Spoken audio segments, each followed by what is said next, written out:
भिभोले चाहिँ हालै लन्च गरेको छ Vivo V23। अब यो फोनको एकदम इन्ट्रेस्टिङ फिचर चाहिँ के छ भन्दाखेरि यसको डिजाइन चाहिँ दामी छ, प्लस यसको जुन पछाडी छ यो ग्लास ब्याक त्यो चाहिँ चेन्ज गर्छ कि यसले कलर चाहिँ आफै चेन्ज गर्छ है। र यसको कलर प्राइस स्टार्ट हुन्छ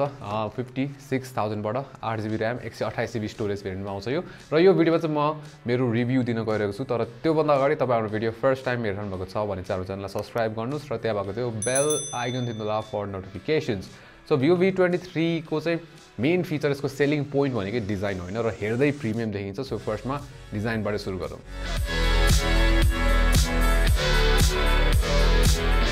अब भनिहालेँ डिजाइन एकदमै प्रिमियम छ भनेर। सो यसको हुन्छ नि यो ग्लास ब्याक हो, त्यसैगरी फ्रेम पनि मेटल फ्रेम नै दिएको छ र एकदम प्रिमियम छ यसको ओभरअल डिजाइन नै। र मेन फिचर यसको एकदमै हुन्छ नि सेलिङ पोइन्ट चाहिँ यसले जुन ग्लास ब्याक छ त्यसको चाहिँ हुन्छ नि कलर चाहिँ चेन्ज गर्छ घाममा राख्दाखेरि। अब त्यो चाहिँ किन भन्दाखेरि जुन यसमा फ्लोराइट AG ग्लास भन्ने ग्लास युज गरेर छ त्यसले चाहिँ अब युभी लाइटसँग रियाक्ट गरेर चाहिँ आफ्नो कलर चाहिँ चेन्ज गर्छ होइन, घाममा चाहिँ ग्रिनिश ब्लू जस्तो देखिन थाल्छ कि एकछिन धेरै बेरसम्म हालिसकेपछि। त्यसै गरी अब लाइटमै हुन्छ नि हल्का यसमा लाइट परेको एङ्गल अनुसार चाहिँ यसले आफ्नो कलर पनि हल्का हल्का चाहिँ यतिकै पनि चेन्ज चाहिँ गरिरहेको हुन्छ है। त्यसै गरी अब यो जुन लाइट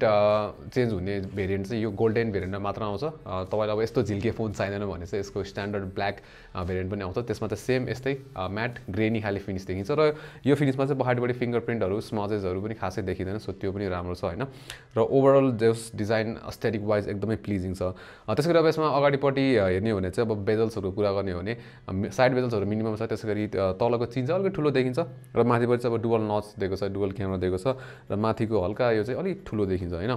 त्यसै गरी अब यसमा IP68 रेटिङ अथवा त्यस्तो कुनै डस्ट वाटर रेजिस्टेन्स रेटिङ चाहिँ दिएको छैन। सो त्यो चाहिँ अलिकति लाइक माइनस पोइन्ट भयो यसको होइन। त्यसै गरी यसमा चाहिँ अब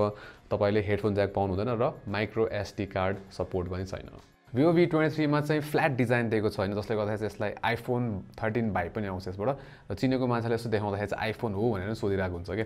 त्यसै गरी यसमा चाहिँ तलपट्टि एउटा सिङ्गल बटन फाइनिङ स्पिकर मात्र दिएको छ र त्यसै गरी यसमा चाहिँ अप्टिकल फिङ्गरप्रिन्ट सेन्सर दिएको छ। तर के छ भन्दाखेरि एक्युरेसी राम्रो छ, तर हुन्छ नि ट्याप गरेर चाहिँ ओपन हुँदैन कि लाइक त्यो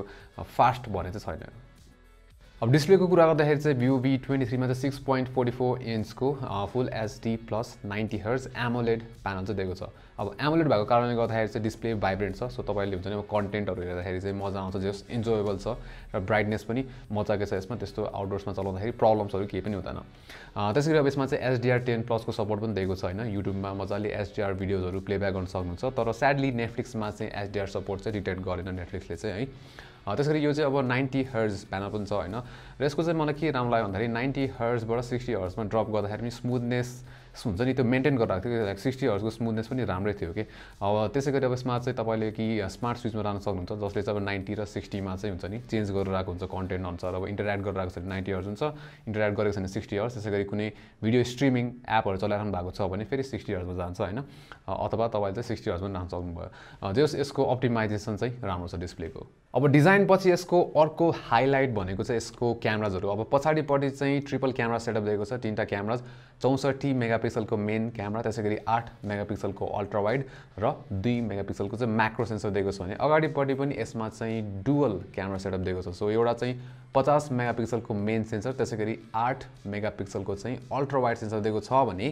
यसमा अगाडि डुअल LED लाइट पनि दिएको छ, हुन्छ नि तपाईँले फ्ल्यास लाइट जस्तो युज गर्न सक्नुहुन्छ नाइट सेल्फिजहरूको लागि। अब मेन क्यामेराबाट चाहिँ डे लाइटमा फोटोजहरू राम्रै आउँछ होइन। अब कलर्स हुन्छ नि भाइब्रेन्ट नै छ, तर के छ भन्दाखेरि त्यो फोटोहरूमा चाहिँ अलिकति ओभर प्रोसेस जस्तो देखिन्छ, हल्का सेचुरेसन बढी गरे जस्तो, त्यसै गरी सार्पनेस चाहिँ बढाइदिएको जस्तो देखिन्छ होइन। प्लस अलिक क्ल्यारिटी चाहिँ अलिक ल्याकिङ फिल भएको हुन्छ कि यसको जुन मेन फोटोजहरू छ त्यसबाट होइन। त्यसै गरी अब तपाईँले चाहिँ 64 मेगापिक्सलमा नि खिच्न सक्नुहुन्छ फोटोजहरू चाहिँ, र त्यो मोडमा खिच्दाखेरि चाहिँ बरु फोटोजहरूमा अलिकति डिटेल चाहिँ बढ्छ, क्ल्यारिटी लेभल चाहिँ अलिक हाई हुन्छ होइन त्यसमा चाहिँ कम्पेयर टु नर्मल। त्यसै गरी कलर पनि अलिकति न्युट्रल चाहिँ देखिन्छ त्यसमा। त्यसै गरी 8 मेगापिक्सलको अल्ट्रा वाइड फोटोजहरू चाहिँ ठिकै मात्र छ। अब कलर चाहिँ मेन क्यामेरा भन्दा अलि टाइममा फरक देखिन्छ है, कन्सिस्टेन्सी छैन। त्यसै गरी हाइलाइट्स र स्याडोलाई मजाले ब्यालेन्स्ड एक्सपोज चाहिँ गर्दैन, तर अब डिस्टर्सन करेक्सन ठिकै छ भने अब डिटेल्सहरू चाहिँ एकदम एभरेज मात्र छ यसको। अब म्याक्रो फोटोजहरू चाहिँ 2 मेगापिक्सल मात्र भएको कारणले गर्दाखेरि त्यति अपिलिङ चाहिँ आउँदैन होइन, जुन चाहिँ हामीले फोन्सहरूमा खासै राम्रो हुन्न मोस्ट फोन्सहरूमा। त्यसरी पोर्ट्रेट मोड चाहिँ फोटो क्वालिटी ठिकै छ, फोकस आफैले एडजस्ट गर्न मिल्छ र बोके इफेक्ट नि राम्रो छ, सब्जेक्टलाई डिसेन्टली सेपरेट गर्छ ब्याकग्राउन्डबाट। र अलिक बिजी एजेसहरू छ भने जस्तै फिङ्गर्स हेयर यताउता चाहिँ सेपरेट गर्दा अलिकति इम्पर्फेक्सन चाहिँ देखिन्छ। मुभिङ अन टु यसको अगाडिको फ्रन्ट क्यामेराजहरू सो मेन क्यामेरा जुन छ हैन त्यसबाट चाहिँ डिटेल्सहरू एकदमै राम्रो आउँछ डाइनामिक रेन्ज पनि राम्रो छ र फेस टोन त्यो पनि राम्रो छ हैन त्यसै जुन ओभरअल फोटोजहरू छ नि एकदमै राम्रो आउँछ जे फ्रन्ट क्यामेराबाट त्यसैले पोर्ट्रेट मोडमा खिच्दाखेरि पनि जुन त्यो ब्याकग्राउन्ड ब्लर र सब्जेक्ट सेपरेसन चाहिँ मलाई यसको जे हुन्छ नि राम्रो लाग्यो जस इम्प्रेसिभ नै छ त्यसैगरी अल्ट्रा वाइडको कुरा गर्ने हो भने चाहिँ 8 मेगापिक्सलकोले राम्रै खिच्छ लाइक अलिक वाइड फिल्ड अफ भ्यू दिन्छ हैन र कलर्सहरू पनि जुन मेन सेल्फी क्यामेरा छ त्योसँग मिल्न जान्छ र डिटेल्सहरू पनि एडिक्वेट नै छ अब यसको लो लाइट फोटोजको कुरा गर्ने हो भने चाहिँ लाइक डिसेन्ट नै छ आउटपुट अटो मोडमा हुन्छ नि नर्मल मोडमा खिच्दाखेरि तर तपाईले नाइट मोड युज गर्नु भए चाहिँ इम्प्रुभमेन्ट चाहिँ पाउनुहुन्छ हैन तपाईले लाइक हुन्छ नि नर्मल भन्दा चाहिँ नाइट मोड नै बेटर छ तर के छ भन्दाखेरि अब पिच डार्कमा त अब त्यस्तो राम्रो हुन्न नाइट मोडले हैन त्यसैगरी अब मुभिङ सब्जेक्टहरु छ भने अलि ब्लरी नै आउँछ तर लाइट सोर्स भएको बेलामा तपाईले हुन्छ नि स्टेबल हात राखेर खिच्न सक्नु भयो भने चाहिँ जस नाइट मोडले चाहिँ राम्रो इम्प्रुभमेन्ट चाहिँ दिन्छ यसमा नेक्स्ट भिडियोजहरु चाहिँ यसमा 4K 30 FPS सम्म खिच्न मिल्छ भिडियो क्वालिटी एकदम राम्रो छ कलर्सहरु पप हुन्छ शार्पनेस पनि राम्रो छ त्यसैगरी अब OIS चाहिँ छैन यसमा तर गाइरो EIS ले चाहिँ राम्रो काम गर्छ यसमा एकदम राम्रो छ स्टेबलाइजेसन चाहिँ हुन्छ नि प्यान गर्दाखेरि होस् अथवा तपाईले जुन त्यो मुभमेन्ट गर्नुहुन्छ हिँड्दाखेरि हैन त्यसले चाहिँ मजाले चाहिँ स्टेबलाइज गर्छ अब राम्रो कुराहरु त धेरै भइहाल्यो अब हल्का नराम्रो कुरा चाहिँ के छ भन्दाखेरि यसको परफर्मेन्स हेर्ने हो भने चाहिँ Dimensity 920 भन्ने चाहिँ चिपसेट युज गरेर छ MediaTek को हैन जुन चाहिँ अब यो प्राइस रेन्जमा त्यस्तो खतरा परफर्म गर्ने हुन्छ नि चिपसेट चाहिँ हैन किन भन्दाखेरि अब बेन्चमार्क स्कोर्स यो प्रकारको छ हैन र अब तपाईले अरु फोन्सहरुसँग कम्पेरिजन हेर्ने हो भने हेड टु हेड जाँदाखेरि अब हुन्छ not the best performing phone तपाईको यो प्राइस ब्र्याकेटमा चाहिँ तर के छ भन्दाखेरि अब डेली लाइफमा युज गर्दाखेरि चाहिँ त्यस्तो फिल हुन्छ नि स्लो फिल हुँदैन डिभाइस चाहिँ स्मुथ नै परफर्म गर्छ अब बेसिक टास्कहरु जस्तै अब तपाईले एप खोल्ने मल्टिपल टास्कहरु खोल्दाखेरि स्विच गर्दाखेरि हैन त्यसरी अब क्यामेरा चलाउँदाखेरि तर क्यामेरा एपमा चाहिँ मैले हल्का त्यो स्विच गर्दाखेरि चाहिँ कहिले फ्रिज भएको जस्तो नोटिस चाहिँ गरेको थिएँ एक दुई चोटी हैन तर त्यो चाहिँ सफ्टवेयर इस्यु हुन सक्छ अब गेमिङको कुरा गर्दाखेरि चाहिँ PUBG मोडमा हामीले ग्राफिक्स स्मुथ FPS चाहिँ एक्सट्रिममा राखेर गेम खेल्दा स्टेबल 58 FPS नै दिइरहेको थियो र त्यस्तो नोटिसेबल स्टडर्सहरु चाहिँ थिएन स्मुथ नै थियो गेम प्ले त्यसरी ग्राफिक्स HDR मा राखेर FPS अल्ट्रामा राख्दा चाहिँ 40 FPS को स्टेबल फ्रेम रेट थियो भने स्टडर्सहरु यसमा पनि निकै कम नै थियो सो ओभरअल गेमिङ पनि इट्स फाइन अब यसमा ब्याट्री चाहिँ 4200 mAh को मात्र दिएको छ हैन त्यसले गर्दाखेरि चाहिँ मलाई यसको ब्याट्री लाइफ त्यति राम्रो हुँदैन जस्तो लाग्छ तर सरप्राइजिङली मेरो हुन्छ नि मोडरेट युज गर्दाखेरि चाहिँ यसले 7 आवर को चाहिँ स्क्रिन अन टाइम दिन्छ त्यो भनेको चाहिँ अब राम्रै हो ठिकै हो हैन किनभने तपाईले अब एक दिन चाहिँ मजाले चलाउन सक्नुहुन्छ त्यसमा त्यसैले अब यसको चार्जिङ स्पिड पनि राम्रो छ भिभोले चाहिँ यसमा 44 वाट को फास्ट चार्जिङ दिएको छ जसले चाहिँ फुल चार्ज गर्न 1 घण्टा जस्तो लाग्छ मुभिङ अन यसको स्पिकर चाहिँ सिंगल बटन फायरिङ स्पिकर मात्रै हो र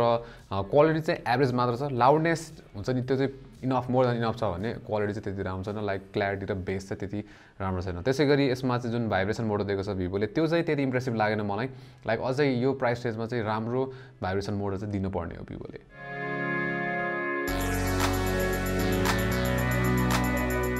सो Vivo V23 ले चाहिँ के अफर गर्छ भन्दाखेरि एकदमै स्टाइलिश डिजाइन प्रिमियम डिजाइन दिएको छ हैन कलर चेन्जिङ ब्याक अब त्यसैगरी यसमा चाहिँ तपाईले डुअल फ्रन्ट क्यामेराजहरु पनि पाउनुहुन्छ है